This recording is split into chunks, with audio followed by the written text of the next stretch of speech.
Never be free until you stop trying to finish stories that ended without a goodbye. If you think about them every day, this might shock you.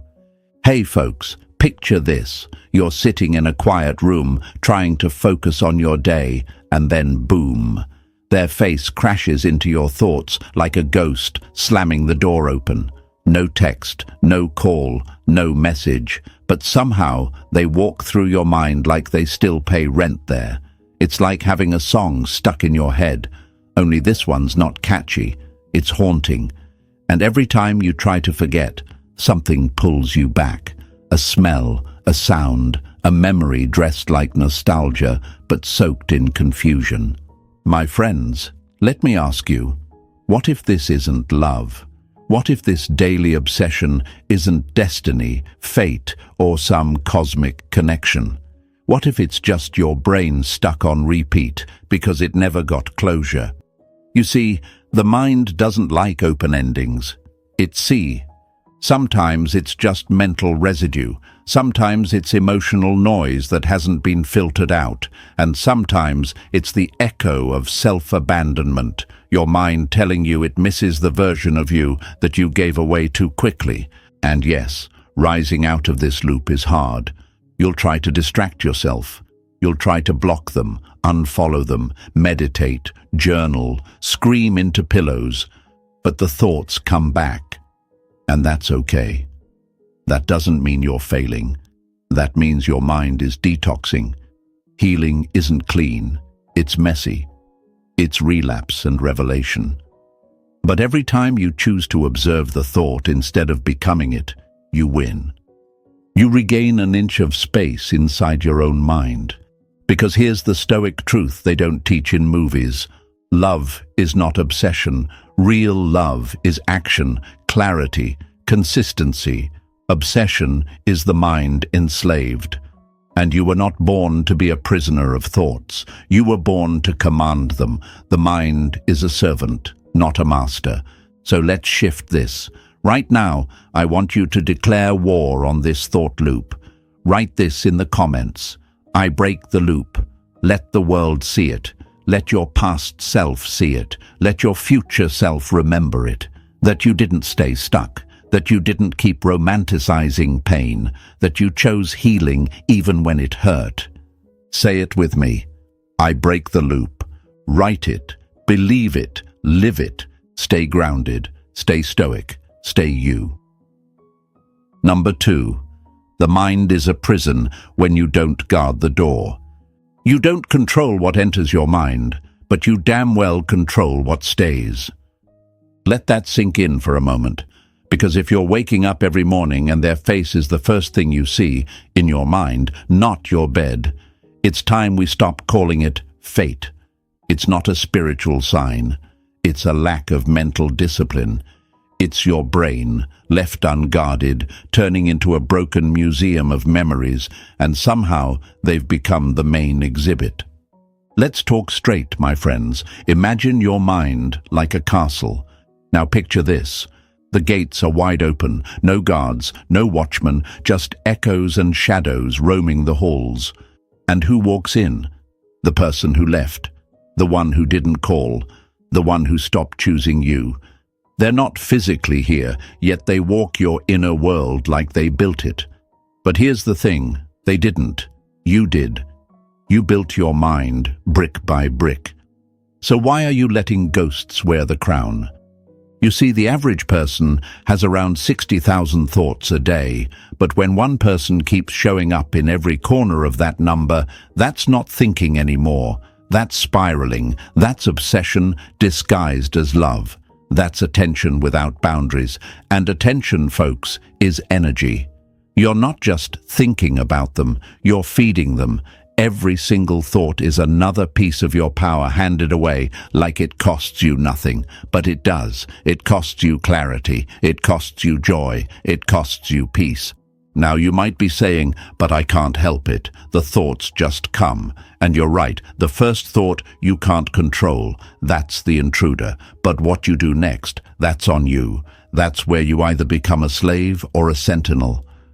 The Stoics didn't teach people to become emotionless. They taught people to become unshakable, to guard the door of their minds like warriors, to let only truth and value take up space in their mental kingdom.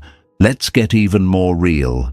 Do you remember those horror movies where the villain keeps coming back no matter how many times they're killed? That's what happens when you don't guard your mental space.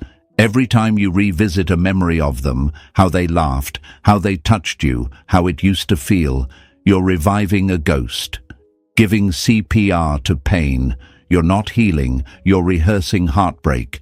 And the reason this keeps happening isn't because you're weak. It's because you've mistaken thought for truth. You've believed the lie that if someone's in your mind constantly, they must matter. But that's not true. Repetition doesn't equal relevance.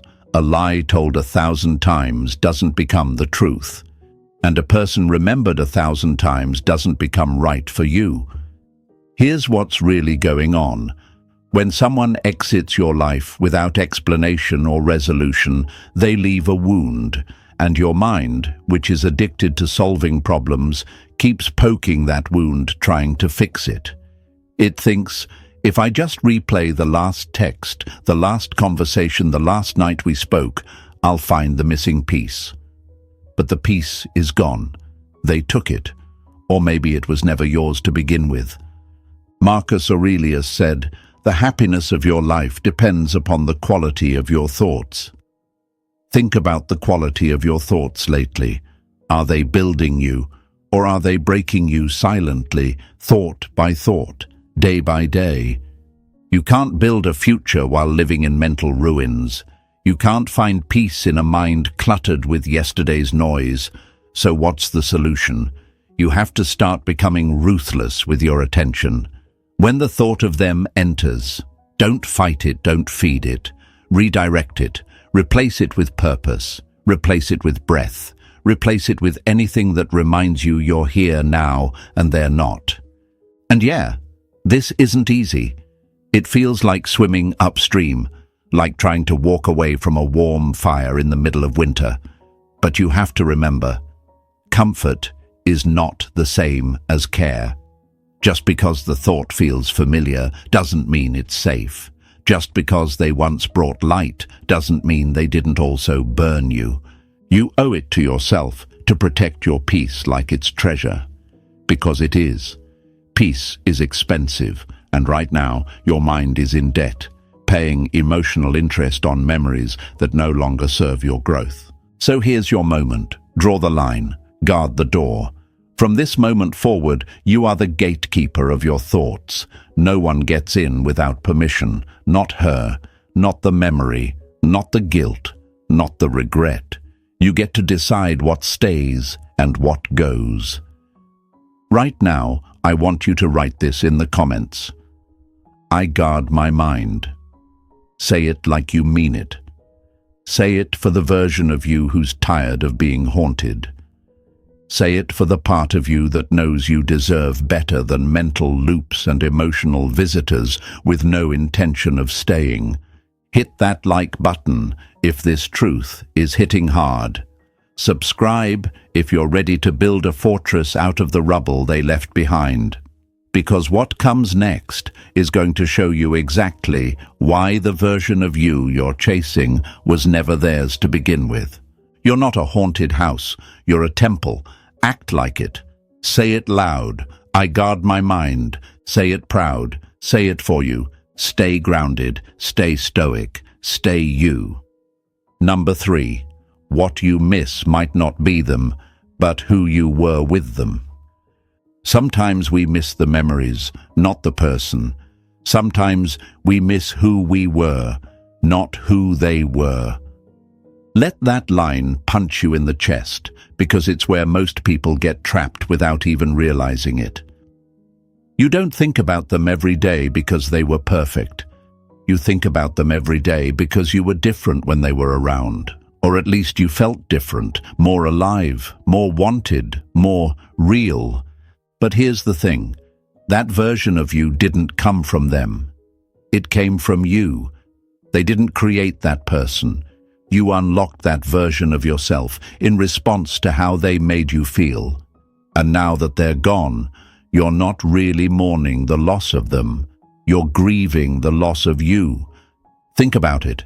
Remember the way you smiled more, the way your chest felt lighter just from a single text, the way your energy changed just knowing someone out there chose you. That feeling made you feel powerful. It's not them that you're chasing. It's that version of you, the one who didn't second guess, the one who didn't feel like a burden, the one who felt seen and enough. And now, every time they flash through your mind, it feels like you're chasing them. But in reality, you're chasing the version of yourself that you liked better when they were in your life. Let's break the illusion for a second. You might say, but they brought out the best in me. No, my friend, they reflected it. You brought out the best in you. They just gave you a mirror. But you mistook the mirror for the source. And that's where the pain lives. That's where you handed over power you never needed to give. The Stoics understood this deeply. Epictetus said, if you want to improve, be content to be thought foolish and stupid. Why? Because real transformation isn't about holding on to what made you feel good. It's about letting go of what you thought you needed to feel whole. And that includes people. Even the ones who made you feel like the sun shone a little brighter when they smiled at you. This is where it gets heavy. You may not be in love with them. You might just be in love with the feeling of being loved, with the feeling of being wanted. And that's okay to admit. It's okay to say, I miss feeling like that. What's not okay is convincing yourself you'll never feel that way again unless it's through them. That's a lie your loneliness tells you when you forget your own light.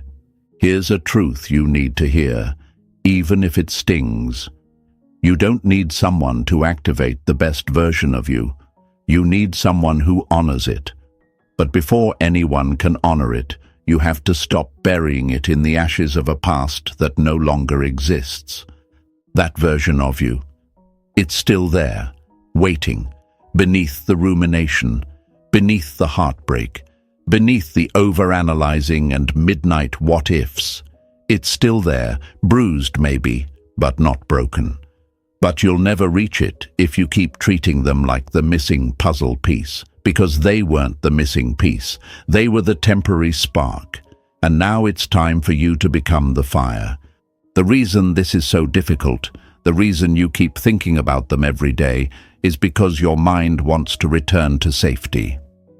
And safety, to the brain, isn't always healthy. It's just familiar.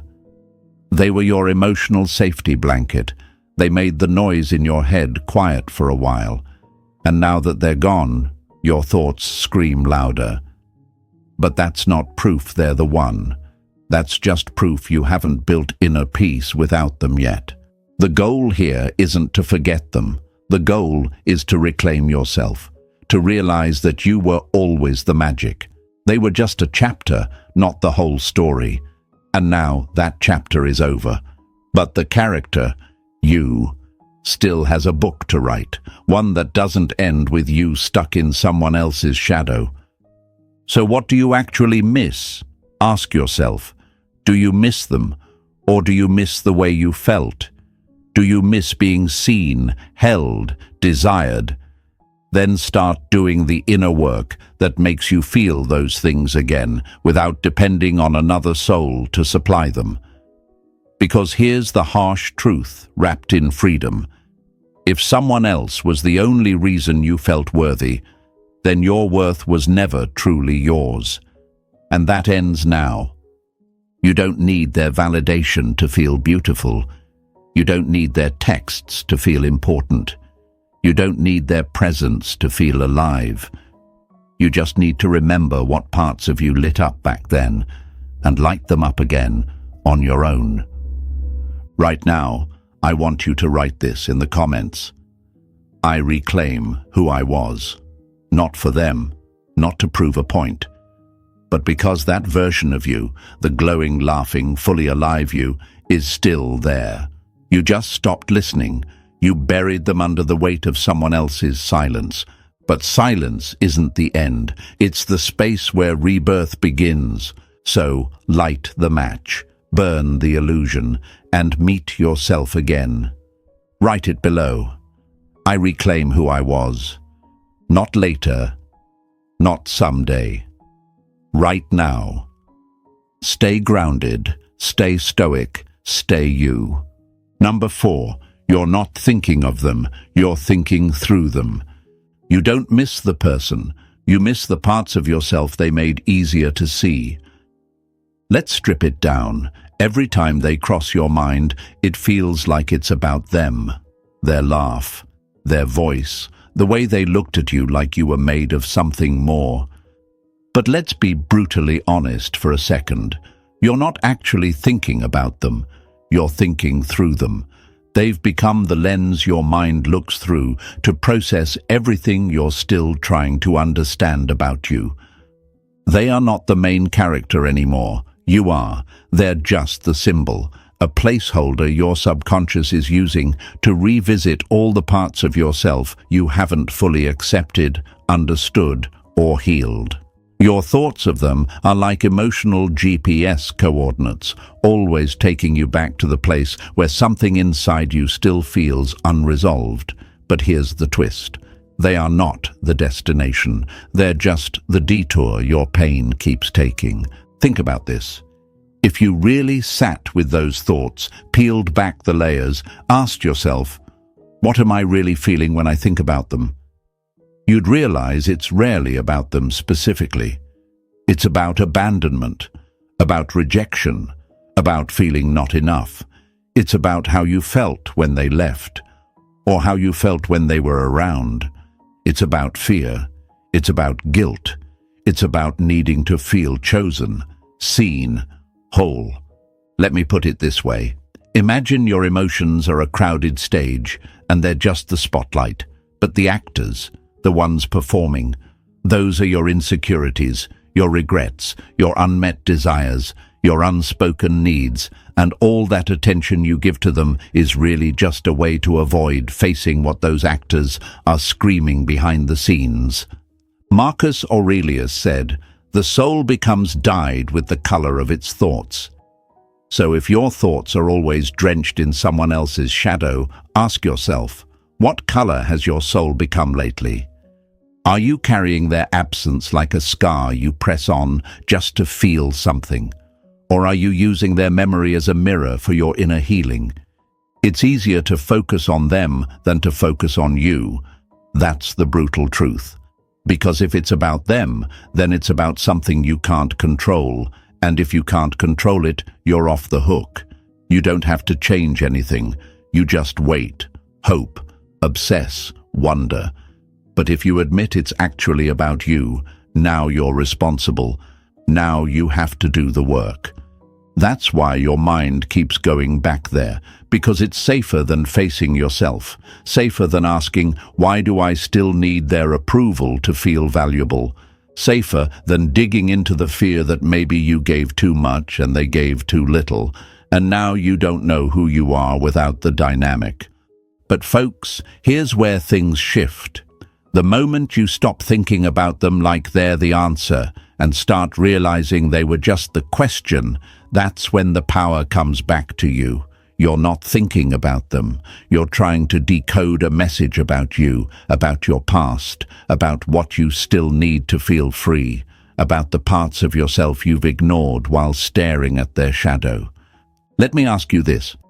If someone new walked into your life today and treated you exactly the way they did, would you stay? Or is it only the memory version of them you've idealized in your head that you're still loyal to? Because memories lie, nostalgia edits the truth. And your mind is not a historian, it's a storyteller. And sometimes the story is one you keep rewriting, so it hurts less. You think you're in love, but more often than not, you're in loop. A loop of emotions, meanings, moments that are no longer real. And the only way out isn't to chase a better ending. It's to stop looking for one in a story that was never yours to finish. Let's be real. The pain is real. The missing is real. The longing, that hits deep. But what it's really calling for isn't reconciliation. It's recognition. It's your soul begging you to stop outsourcing your identity to a memory, to stop assigning your worth to someone who walked away, to stop defining your now by someone who belongs to your past. Because if you were honest, brutally honest, you'd admit it. You don't want them back. You want you back. The version of you that wasn't tired. The one that didn't question their value. The one who didn't shrink just to be chosen. So take a deep breath. Not for them, for you. Because every thought of them is just a breadcrumb, leading back to the parts of you still waiting to be reclaimed. Follow that trail, not to their door, but to your own mirror, because that's where the healing begins. Write this in the comments. I see the truth now. Say it out loud, mean it. Not because it feels good, but because it is good. And it's time to live in truth, not in the echo of someone who's already moved on. You're not thinking about them, you're thinking through them. And now you get to choose what to do with everything that comes up next. Stay grounded, stay stoic, stay you. Number 5, why they're not thinking about you like you think about them. Unreturned thoughts are not a sign of destiny. They're a sign you're the only one still holding the thread. Let's tear the bandage off, clean and fast. You've been thinking about them every single day. Morning coffee, late-night drives, in-between conversations, even in the quiet moments when no one's watching, you drift back to them. But here's the sharp truth. They're not thinking about you the same way. And I know that stings. But sometimes it's the sting that wakes us up. Your mind creates a narrative that if someone is that present in your thoughts, they must be feeling something too. That they're just better at hiding it. That maybe they'll come around. That silence means struggle. But most of the time, silence just means distance, detachment, moving on, and you're left writing chapters in a book they stopped reading long ago. It's not personal, even if it feels like the deepest betrayal. It's not always cruel, it's just how human minds work. We grieve differently, we forget differently. And while you're over there checking signs, counting dreams, replaying memories like a detective searching for hidden clues, they might not even remember what day it was that they stopped thinking about you. Imagine this for a second. You're on a treadmill. No matter how fast you run, you're not moving forward. That's what mental obsession is. You're burning energy, exhausting yourself emotionally, but going nowhere because the other person has stepped off the treadmill completely, and you're still sprinting, hoping they'll jump back on. But they won't, because their story has turned a page. And here you are, stuck rereading the same paragraph. It's hard to hear, I know. The mind doesn't want to accept it. Because if they're not thinking about you, then everything you're feeling starts to feel one-sided. And what's more painful than realizing that the emotional weight you've been carrying so deeply might not even exist in their world anymore? But let's go deeper. Why does that hurt so much?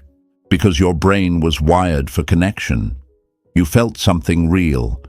And when you feel something that shakes you, it's hard to believe it didn't shake them too. You tell yourself, there's no way they didn't feel this. And maybe they did. But feelings are not commitments, and emotions alone don't guarantee someone stays.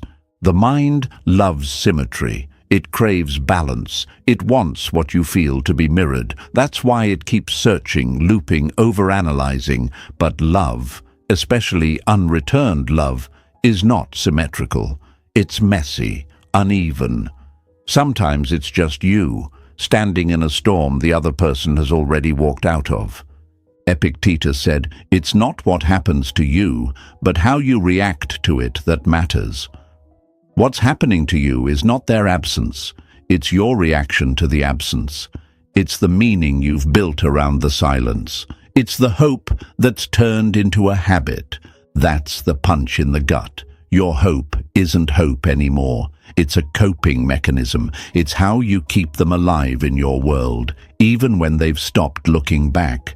You rehearse the pain because the pain is familiar, and familiar pain feels safer than unfamiliar peace. That's the trap. But my friend, the fact that they're not thinking of you doesn't make your emotions invalid. It doesn't mean you were foolish to care. It just means their chapter ended before yours did. And now it's time to close the gap. Not by making them remember you, but by remembering yourself. You don't need to be remembered by someone else to matter. You don't need to be on their mind to prove your worth.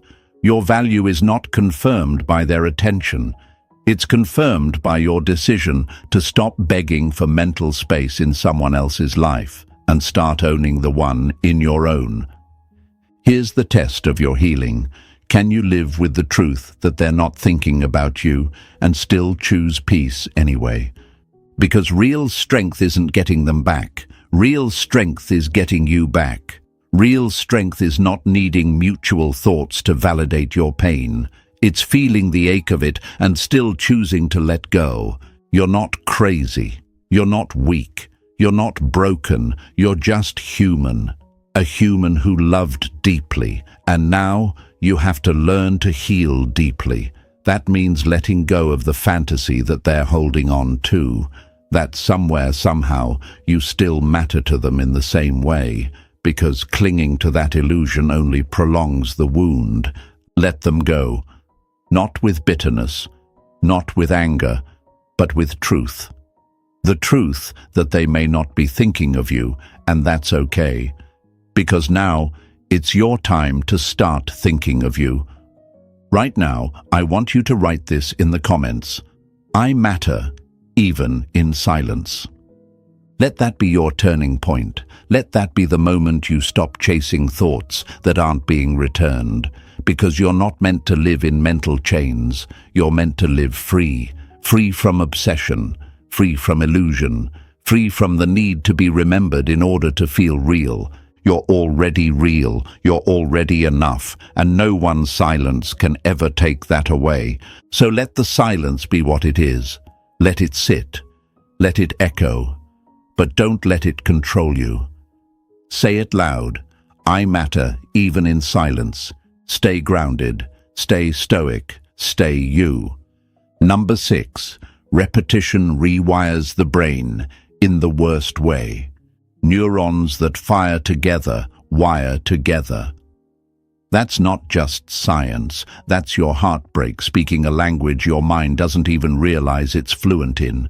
Because the more you think of them, the more your brain remembers how to think of them, not just emotionally, but biologically. You're not trapped by love, you're trapped by habit. Let's break it down, folks. Every time you replay that moment, the one where they smiled at you, touched your hand, looked at you like you were the only person on earth, your brain releases chemicals, dopamine, oxytocin, little feel-good molecules. It doesn't know they're gone. It just knows the memory feels warm. And your brain, being the clever trickster it is, starts to say, let's go back there. Let's feel that again. So it serves the thought again and again, until thinking of them becomes as automatic as breathing. You're not weak for remembering. You're wired to. You're designed to hold on to things that once made you feel safe, whole, important. But here's the dark side of that design.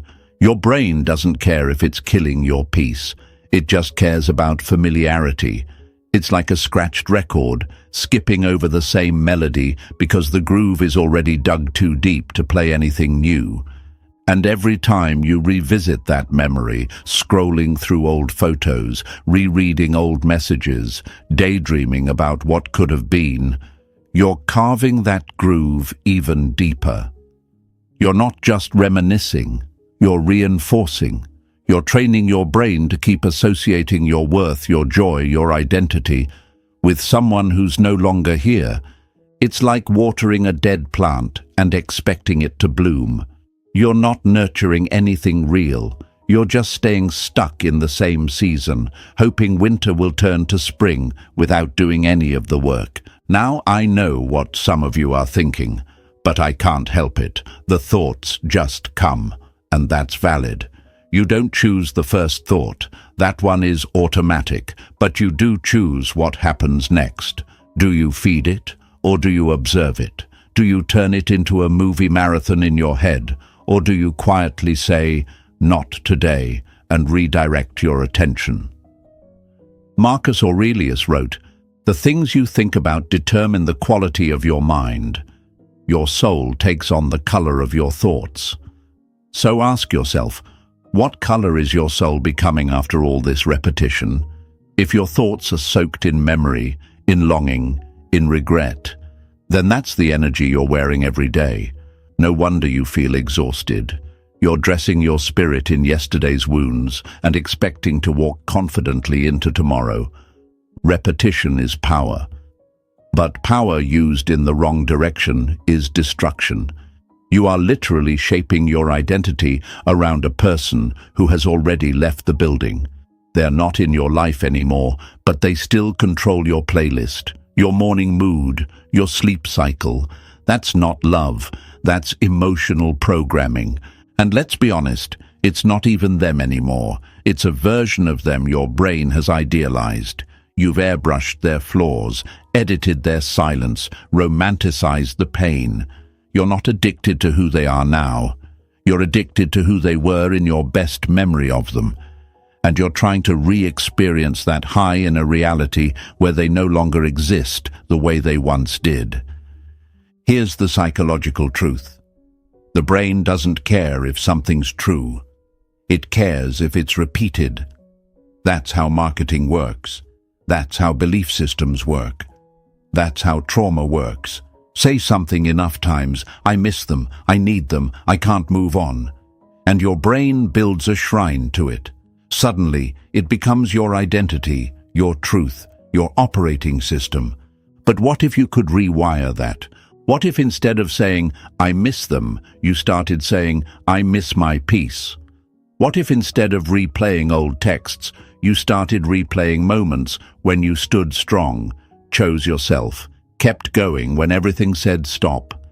What if you practiced that every day until that became the loop? Because here's the good news. The same way repetition wired your pain, repetition can rebuild your power. You just have to choose different thoughts, not once, not twice, but every day, until the new groove is deeper than the old one. Let's stop romanticizing overthinking and start romanticizing peace. Let's stop looping heartbreak and start looping healing. Because repetition is not your enemy, it's your tool. And it's time you learned how to use it like a warrior, not a prisoner. Right now, I want you to write this in the comments. I'm rewiring for peace. Not just because it sounds good, but because it is good. Because this time, you're not just thinking on autopilot. You're thinking with intention. You're laying new neural tracks for a future that doesn't depend on someone else's return. You've rehearsed pain long enough. It's time to perform strength. Write it, mean it, live it. I'm rewiring for peace. Stay grounded, stay stoic, stay you. Number 7. Detachment is not forgetting. It's remembering who you are without them. You don't let go by forgetting them. You let go by finally remembering yourself. You've been told that healing means forgetting. That detachment means deleting every trace of them from your mind like they never existed. That you'll only be free once you don't remember the sound of their voice, or the curve of their laugh, or the version of you that came alive when they looked at you like you mattered. But that's not what detachment is. That's not what Stoicism teaches. That's not what healing feels like. Detachment isn't amnesia. It's not about scrubbing every memory clean like it was all fake. Detachment is power. It's the quiet reclaiming of your mind where the thought of them doesn't trigger a spiral, where their name no longer sets your chest on fire, where you don't flinch when a song you once loved together finds its way back into your playlist. It's waking up and realizing you still exist without them, and more than that, you always did. Let's speak honestly. Right now, you might feel like the version of you who loved them, who showed up, who gave, who hoped, is gone, like they took that version with them when they walked away. And that's why you keep holding on, not to them, but to yourself through them. They became the mirror in which you saw your best reflection. But that reflection, it wasn't theirs to take. It was always you. You just forgot. When we love deeply, we often tether our identity to that love.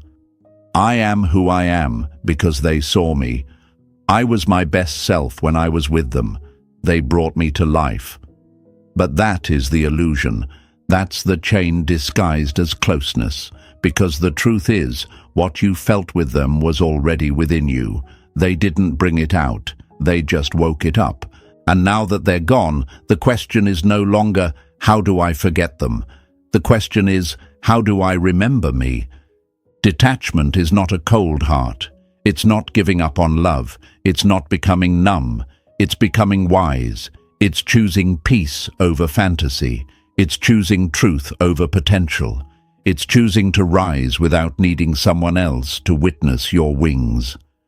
Marcus Aurelius said, "If you are distressed by anything external, the pain is not due to the thing itself, but to your estimate of it, and this you have the power to revoke at any moment." Your pain isn't about them. It's about what they represented. A feeling, a connection, a vision of the future you once held close. But detachment is the moment you stop giving those symbols more power than your own soul. It's the moment you say, I can feel this, but I don't have to be owned by it. Some of you fear detachment because you think it means you never cared, that you're betraying the love by letting go of the pain.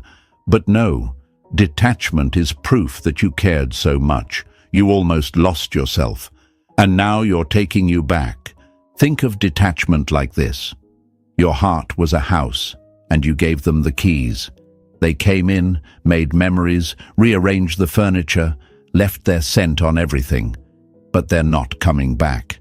And you've been sitting on the couch where they once laughed, staring at the door, waiting for footsteps that will never return. It's time to stand up. Open the windows, clean the space, not to erase the past, but to reclaim the home, your mind, your peace.